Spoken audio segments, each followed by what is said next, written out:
you can start doing basic things like walking around, which is just the basic downstay, of course, where he can accept you walking behind him. Whatever he does in this mat, he'll start doing in real life. That's why we teach him all this stuff on the mat first. It teaches them really quickly how to do a downstay, and of course if they have a downstay, it's a lot easier for them to have a sit stay as well. So whatever he does on this mat, you start practicing it out in the real world, and he'll do it as solidly as he's doing it here. But you always start on the mat, get a handle on this, and you doing it with him like this. Good. In your living room or wherever you're going to do it, your patio, wherever you decide to practice this. And then once you're comfortable doing this on the mat with him, then you can start doing it elsewhere without the mat. So that's just the basic stuff. And then you want to help him develop a focus to where no matter what happens or where you go, he stays there because he knows there's only one way that he's ever going to get up, and that's when you come back and release him in a certain way.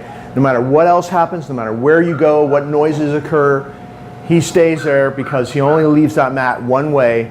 If he makes a mistake, he gets put back, no reward. If he stays there when you come back, then he gets a reward. So we start doing things like, there's a doorway here. I'm going to go in the back of the house and close the door behind me. If you're ever going to do something that you think is difficult for him to handle, it's okay to remind him what you want him to keep doing. Before I do that, I'm going to kind of lure him to be straight on the mat. I just noticed he kind of turned a little bit. So very often you can just lure him by just having some food in your hand and luring him to crawl into the right place, getting him to turn his body, and that's pretty good right there. We'll settle for that. It's better than where he was. So back to the exercise. Down, I'm going to remind him, I'm going to go in the back of the house, close the door, knock on this door, come back. Good, he stayed there. Good. So that was really easy for him. I'm going to go past the camera person into the kitchen, the back of the house here, way back here, and then disappear from view, come back. He's waiting for me. Come all the way around like this. Always, no matter where you go, come back, and the end part is always the same. You come back in front of him and reward him between his feet like that. Good. Say good. So that's all easy stuff for him, obviously. Now I'm going to go outside and do the hard stuff.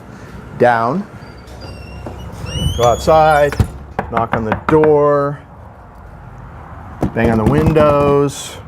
Mess with the mail slot. Ring the doorbell. Good. He's going to get a double reward for that one because that's really hard to do. Good. See how he stayed calm in the presence of all those noises and distractions? That means he's been built up. That means that he can focus and handle a lot more than he could before.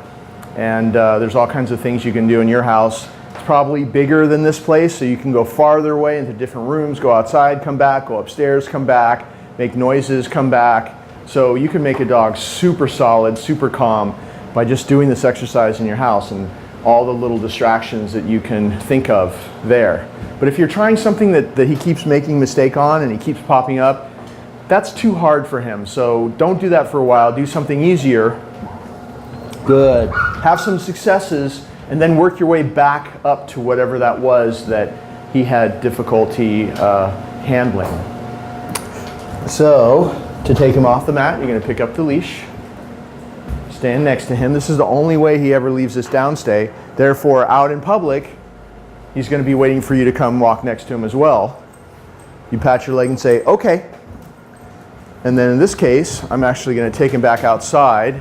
See how I'm doing this little left circle? Sit to have him be straight. Those left turns, I can't accentuate enough how important those are. You're just going to see me doing left turns throughout all the videos. You want to definitely do everything you see me doing here. And always having him wait at doorways whenever possible, when he's got the leash on him, of course. And then making sure that he waits till you come back. Okay, walks through with you calmly without pulling. See how he's not rushing? And then you let him be free outside. You never send him out the door because you'll teach him to rush through boundaries. So out here, you have him sit, and then you unhook him and say, go. And then he's free. You can have some free time out in the yard.